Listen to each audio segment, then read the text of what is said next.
আসসালামু আলাইকুম ওরহমতুল্লাহি ওয়াবারাকাতুহু। আজকে একজন বিশিষ্ট সমাজসেবী ব্যক্তিকে নিয়ে দু চার লাইন কথা বলবো।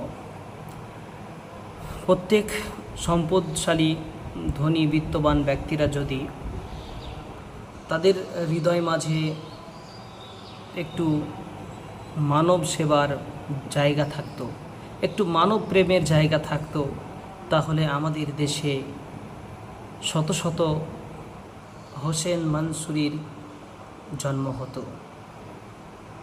আমাদের দেশের বিত্তবান অর্থশীল মানুষেরা যদি তাদের মাঝে মানব প্রেমের স্বপ্ন থাকতো, তাহলে আমাদের দেশে শত শত হাজার হাজার হোসেন মানসুরির জন্ম হতো।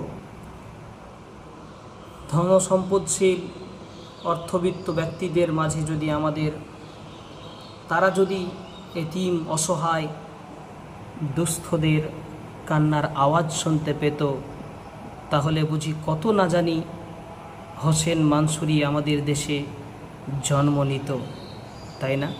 একটু মন্তব্যে লিখে যাবেন। আসসালামু আলাইকুম ওয়া রাহমাতুল্লাহ।